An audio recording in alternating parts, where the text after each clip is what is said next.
Salam alaikum, Azur Villaoun, bonjour. Heureux, le grand serviteur de l'État qui sait ce que droiture veut dire, qui ne recherche pas dans l'honneur, dans le sens de l'honneur, que sa déclinaison au pluriel. Droit est-il, lui, qui, lorsqu'il regarde derrière lui, qu'il évalue le chemin parcouru, ne voit que chemin bordé de considération au milieu de généreuses moissons. Confiant est-il, lui, qui regarde devant lui sans sourciller, parce qu'il marche d'un pas sûr, parce qu'il porte en lui le souffle puissant de tous ceux qu'il veut servir, parce que sa volonté d'acier est étayé d'amour et d'altruisme. Sincère est-il, lui, qui ne craint pas de scruter sa belle âme, ou se mire ses actes de chaque jour, où nul frémissement ne vient troubler la lisse surface. Noble est-il, lui, dont la maison est de verre, lui qui méprise les biens de ce monde, qui sait qu'il lèguera à sa postérité une toute autre richesse que de l'argent sale et des biens innombrables, parce qu'il répugne à maculer ses mains laborieuses de sang et de larmes, parce qu'il n'est ni un soudard brutal, ni un pillard vorace, parce qu'il lui est odieux de trahir la confiance des multitudes de fraternels qui vibrent à l'évocation de son seul nom. Ce grand serviteur de l'État est un bâtisseur, un timonier, un visionnaire. Lorsqu'il ne sera plus, son nom continuera à résonner dans les mémoires, son ombre à couvrir les plaines blondes qu'il a ensemencées, son souvenir emplira les poitrines de soupirs amples et de regrets éternels. Mais ce grand serviteur de l'État a-t-il jamais existé dans nos contrées? Et si tant est qu'il a existé, a-t-il pu se déployer dans toute sa bienveillance ampleur au milieu de la canaille qui a infesté toutes les hautes charges de l'État? Et si tant est qu'il a pu, vaille que vaille, accepter de côtoyer une telle vilainie plutôt que de la combattre et de l'éradiquer, s'il a pu, un tant soit peu, être utile à son peuple, dans la très étriquée marge de manœuvre qui lui a été impartie ou laissée, comment a-t-il accepté de cohabiter avec ces créatures malfaisantes, de marcher à leur côté, parfois même de les épauler, de se laisser corrompre par elles, parfois même de s'oublier et de ne plus voir sa vie et sa mission qu'à travers le prisme déformant de leur propre représentation de la vie, de la noblesse et du devoir. En Algérie, nous en sommes là, malheureusement, à la tête de toutes les institutions de pure façade, des forbans qui n'ont d'autres scrupules, ni d'autres éthiques, ni d'autres aspirations que de piller, de voler, d'écraser quiconque s'oppose à eux de toute la force publique qu'ils ont détournée à leur seul profit. Mais, comme ils ont besoin, qu'à l'instar des façades en trompe-l'œil qu'ils ont érigées partout pour donner l'impression de la normalité, ils ont besoin aussi d'endormir le peuple pour pouvoir ainsi vaquer à leur monstrueux festin. Ils ont donc besoin que des hommes utiles, des hommes compétents, des hommes désintéressés s'occupent à faire tourner le pays. Parce qu'il faut bien que de l'eau coule lorsqu'on tourne le robinet, que la lumière soit lorsqu'on appuie sur l'interrupteur, que des médecins puissent soigner, que des enseignants puissent dispenser leur savoir, que le blé pousse, que le change soit donné et que les ordures soient ramassées. La question obsédante qui nous interpelle et nous lance est comment toute cette armée de gens utiles, de commis incorrompus, d'élites véritables et de tous ces ferments du bien peuvent-ils s'accommoder de la présence à leur tête de prédateurs sans honneur Et pire que cela, de forces noires qui mènent et précipitent le pays tout entier vers des lendemains lourds de menaces. Aujourd'hui, Al-Watan, Ali Ben Feliz à propos du commerce extérieur, 20 milliards de dollars de fraude par Sbah Salim. Le soir d'Algérie, situation politique et économique du pays, Bahbour et Ben Feliz épinglent le pouvoir par Abdel Battash. Le soir d'Algérie, transfert illicite de capitaux, les importations sous haute surveillance par Cherif Ben Nasser. avec nous aujourd'hui, Nordine Bahbour, président de l'UFDS et ancien ministre de l'Agriculture. C'est Nordine Bahbour, merci d'avoir accepté notre invitation. Merci. Nordine Bahbour, Oui, alors merci d'avoir accepté notre invitation. Marhaba bik.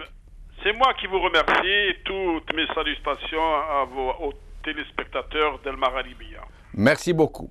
Alors, à l'occasion du Conseil national de votre mouvement, l'Union des forces démocratiques et sociales, l'UFDS, vous-même et Ali Ben Feliz avez tiré à boulet rouge sur le régime, l'accusant de graves dérives.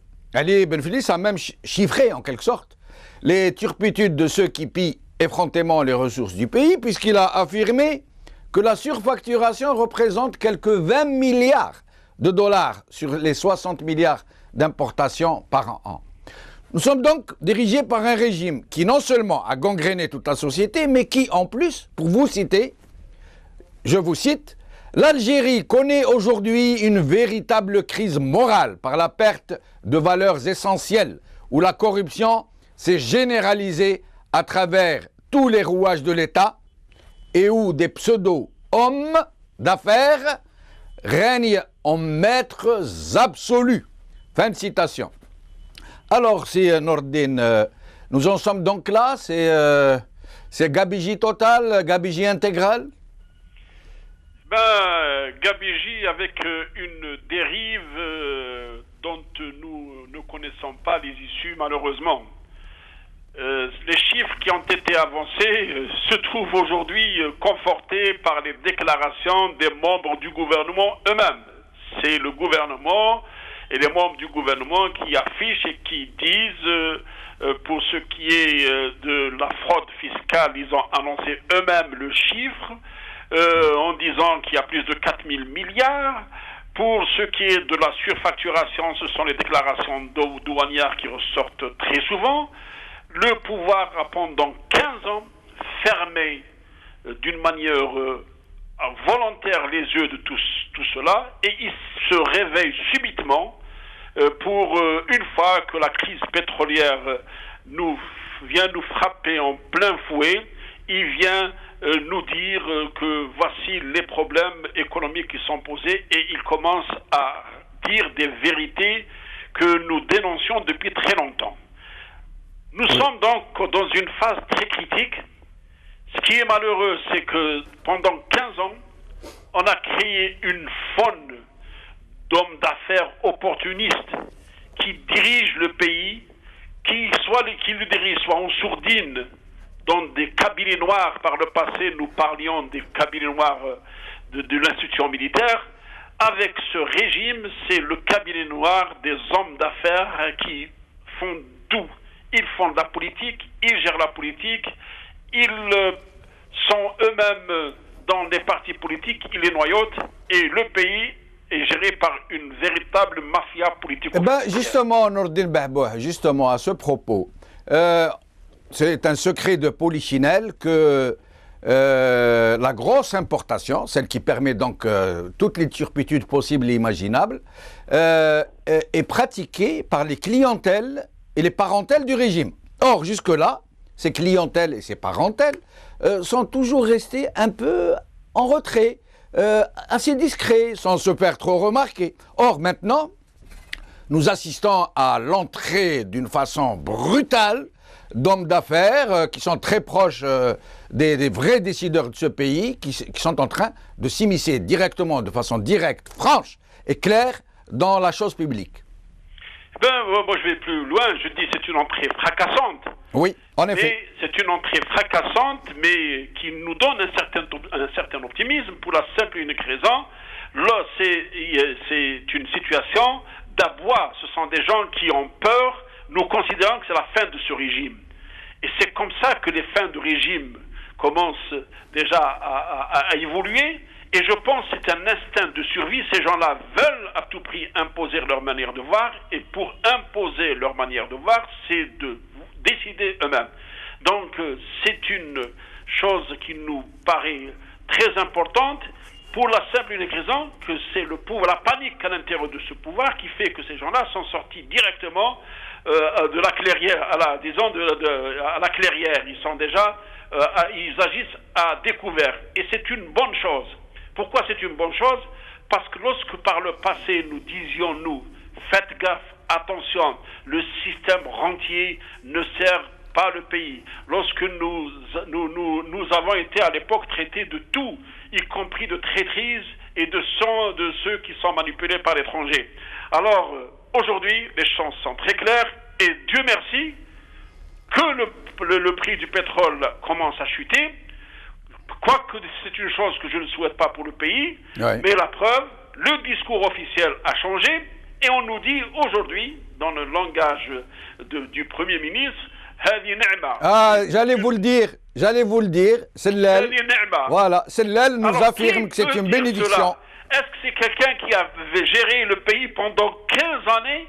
Est-ce que c'est quelqu'un qui a occupé des postes stratégiques au niveau des rouages de l'État, en étant Premier ministre, ministre de l'Intérieur, Premier ministre, avec tous les contrats qui se sont passés sous leur nez? Ils viennent nous dire aujourd'hui, voilà, il faut relancer une économie productive. Mais si c'est quelqu'un d'autre qui serait venu au gouvernement, on l'aurait compris. Oui. Mais c'est une honte. Moi, je considère que c'est honteux.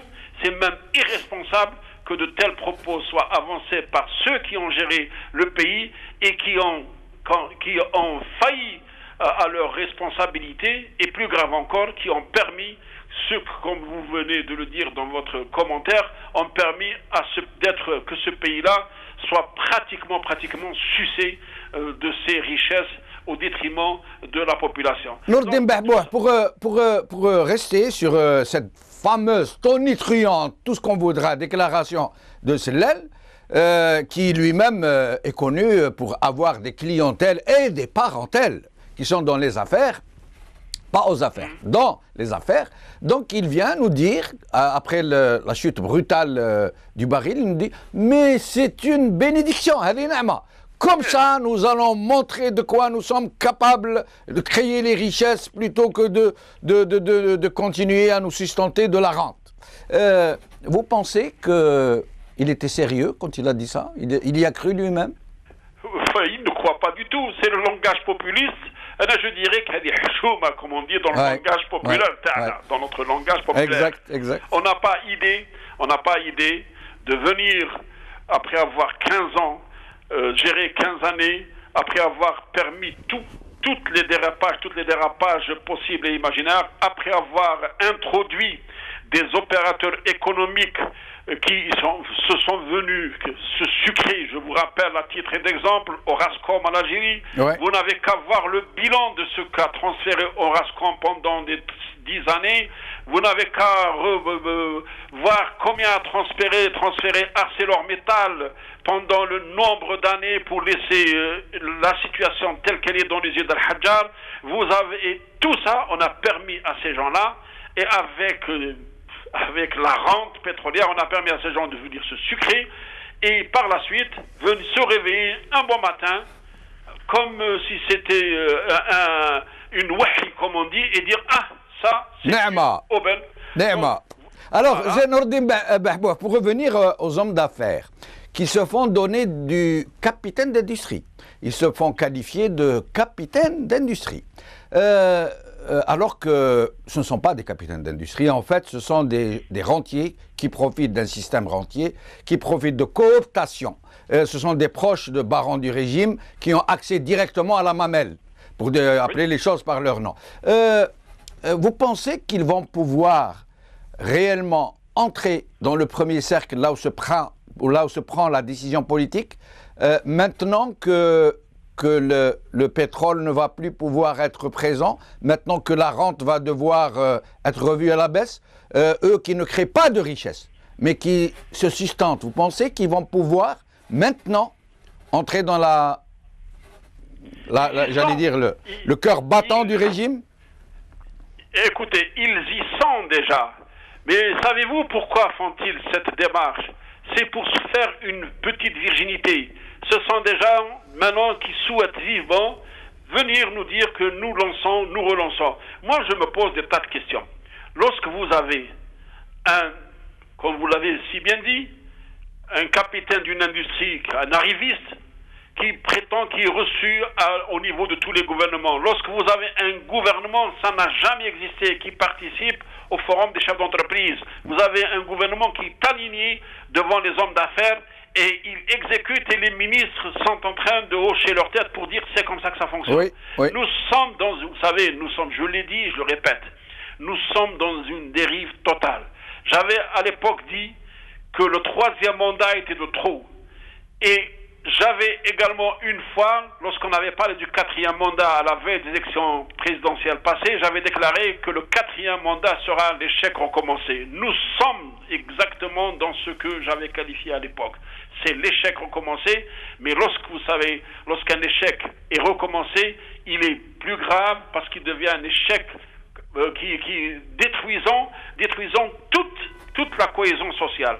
Ça nous inquiète et c'est pour ça que nous avons tout le temps interpellé ce pouvoir, nous avons tout le temps interpellé, nous avons toujours lancé des cris d'alarme en disant à la population, à la classe politique, écoutez, ne laissons pas notre pays aller à la dérive parce que c'est notre pays, nous n'avons pas notre pays de choix. Mais Nordin Bahboh, comment, oui. Comment ces oligarques, si on peut les appeler ainsi, ont-ils pu entrer dans le premier cercle du pouvoir? Comment ont-ils pu, vous nous dites qu'ils y sont déjà, comment ont-ils pu, par quelle grâce, par quel miracle? Par quel miracle? Vous savez, un système corrupteur et corrompu, c'est une règle universelle. Vous savez, lorsqu'on achète, on achète un pouvoir, lorsqu'on achète des voix, lorsqu'on achète, disons, le silence ou bien le mutisme des étrangers en leur octroyant des contrats. Je donne par exemple le gaz de schiste. Pensez-vous que le gaz de schiste n'a pas été une entente quelque part là? Oui. Est-ce que vous pensez que nous gérons vraiment? Est-ce que nous avons une souveraineté sur nos richesses? La preuve, moi je vous rappelle, la fameuse loi 2005 sur les hydrocarbures, ça n'a pas été un fiasco si quelques Algériens conscients se sont réveillés.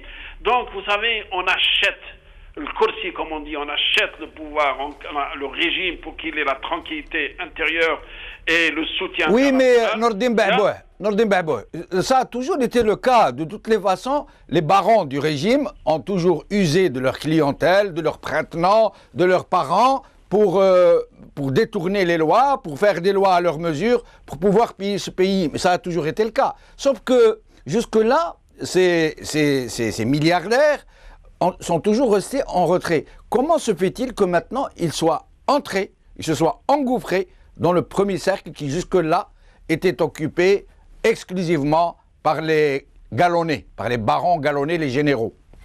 La règle qui est pratiquement une règle universelle, lorsqu'on devient un baron, nous sommes un Richard, on associe cela au pouvoir. Ce n'est plus l'argent qui leur manque, c'est maintenant le pouvoir. C'est comment orienter et guider leur future démarche et assurer toutes leurs arrières. Ça, c'est une stratégie et c'est une démarche qui est connue universellement. Vous savez, malheureusement, surtout chez nous, l'arrivisme a fait cela. Donc, beaucoup de pays, les grands capitaines d'industrie, les grands barons, orientent leur démarche vers le caritatif, vers la recherche, Nous, c'est autre chose, c'est un arrivisme. Vous savez, lorsqu'on se crée une richesse en l'espace de temps, on devient milliardaire et en dollars en l'espace de très peu de temps. Oui. Ça y est, ça vous monte dans la tête et vous considérez que ça c'est bien. Et ce qu'il reste maintenant, c'est diriger, gérer le pays et être au premier rang. Mais comment vous expliquez, à la limite, bon, je comprends leur aveuglement, leur arrogance, leur arrivisme, comme vous dites, ils sont déterminés à arriver, en plus de l'argent, ils veulent le pouvoir. Bon, on comprend à la limite qu'ils soient aveuglés au point de ne pas voir que ce régime, de toutes les façons, va à sa perte et que le compte à rebours a déjà commencé. Mais là où je voudrais que vous m'expliquiez, les ambassadeurs qui ont reçus ou qui ont été reçus par Haddad, le fameux Haddad, le désormais fameux Haddad. Et on a vu des ambassadeurs lui faire des petites courbettes. Hein. On a vu l'ambassadrice des États-Unis adopter une attitude de fillette timorée devant lui. Eux, ils ne savent pas que ce régime va à sa perte et que le compte à rebours a commencé? Non, moi je ne condamne pas les ambassades ou les ambassadeurs étrangers parce qu'ils défendent leurs intérêts. Ce qui les intéresse, c'est les intérêts de leur pays. Peu importe pour eux, si c'est ce qui m'inquiète et me tracasse un tout petit peu, c'est mon problème intérieur. Parce qu'en fin de compte, les ambassadeurs, s'ils font la courbette pour leurs intérêts, ils le feront. Et ça, ce qu'on appelle des véritables ambassadeurs défendeurs des intérêts de leur pays. Moi, ce qui me rend plus malade, c'est que lorsque vous avez ces barons, ces pseudo-barons, ces faux barons, ces arrivistes, venir dire et donner des instructions au ministre de la République. Oui. Ça m'inquiète un peu plus. Oui. Lorsque vous parlez tout à l'heure de Haddad et vous me dites que M. Haddad... Savez-vous que Haddad a reçu nos ambassadeurs dans les salles des actes au ministère des Affaires étrangères, dans la salle des actes? Est-ce que vous savez que ça signifie ça? La salle des actes au niveau du ministère des Affaires étrangères. Expliquez-nous ce que veut dire salle des actes. La salle des actes, c'est une salle au niveau du ministère des Affaires étrangères dans laquelle on reçoit des grandes personnalités étrangères, lorsqu'on reçoit également, lorsqu'il y a une convention internationale à signer, lorsqu'on reçoit les ambassadeurs, les ministres étrangers, et ainsi de suite. Alors, au niveau de la salle des actes, les ambassadeurs ont été alignés en face de M. Haddad qui leur demandait d'alléger les visas pour les ressortissants étrangers, pour leur permettre les hommes d'affaires étrangers, ainsi de suite. Vous savez. Mais salle des actes au ministère des Affaires étrangères, c'est en quelque sorte un cérémonial réservé aux officiels. C'est protocolairement. C'est protocolaire réservé aux officiels, à ceux qui représentent l'État algérien. L'État. Alors vous imaginez, donc lorsqu'on arrive à ça, c'est ce qu'on appelle la dérive. Moi je pense que ce régime, je l'ai dit, nous vivons une véritable crise de régime. Et c'est aussi sa fin. Nordine Bahbouh, il nous reste plus beaucoup de temps. Votre appel, l'appel de l'opposition aux manifestations, aux marches et aux rassemblements pour le 24 février, contre le gaz de schiste, entre autres, et pour la préservation de la souveraineté nationale. Le régime a déjà commencé, dans les réseaux sociaux maintenant, c'est plein d'articles, c'est des gens qui obéissent à BHL, c'est les printemps arabes dirigés par l'OTAN, etc. etc. On s'y attendait un peu. Est-ce que vous avez pensé, au niveau de l'opposition, à préparer la riposte pour expliquer aux Algériens que le régime va forcément s'employer à faire passer cette marche pour une marche antinationale, ces rassemblements, cette initiative démocratique? D'abord, je tiens à préciser que nous avons tout étudié, nous avons décidé d'abord en première phase de sit-in. Nous sommes des citoyens algériens. Nous, d'ailleurs, le programme est en train de se préparer au niveau de la coordination et au niveau de l'instance. Ce sont des sit-in qui sont de notre droit. Nous reprocher à nous maintenant que nous sommes manipulés par BHL, que nous sommes manipulés par des étrangers. Je tiens à vous préciser, vous n'avez qu'à retourner un peu à un passé très récent. Lorsque ces gens qui sont maintenant au niveau du gouvernement nous faisaient des pressions très importantes pour donner des visas à BHL. Oui. Et lorsque l'Algérie a refusé des visas à BHL, je ne vais pas citer de nom par respect, parce que je ne suis pas quelqu'un qui adore la polémique, ils se connaissent, nous avons eu une réaction de gens qui étaient dans un parti politique, qui aujourd'hui sont dans le giron de la présidence de la République. On a été harcelés et pour nous dire que, messieurs, comment vous refusez le visa à BHL, un grand philosophe, vous lui refusez le visa. Aujourd'hui, on nous traite de gens qui travaillent pour l'étranger.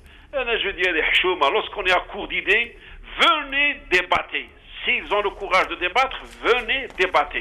Nordin Bahbouh, merci infiniment pour vous être prêté à cette brillante intervention, en espérant vous revoir bientôt. Je rappelle néanmoins, que BHL, dont ils accusent maintenant l'opposition, qu'il est l'un de ses plus fervents soutiens, je rappelle que BHL a été un des plus fervents soutiens, justement, aux généraux génocidaires, aux généraux qui tuaient des civils. Il a été le principal relais intellectuel, entre guillemets, en France, pour justifier les assassinats de masse, pour justifier la torture, pour justifier les enlèvements, en disant que la guerre nécessite des moyens et des méthodes malheureusement obligatoires, impératifs, et qu'on ne fait pas de guerre avec des gants blancs. Cette émission est maintenant terminée. Merci de l'avoir suivi. Salam alaikum. Qawala khair. Salama.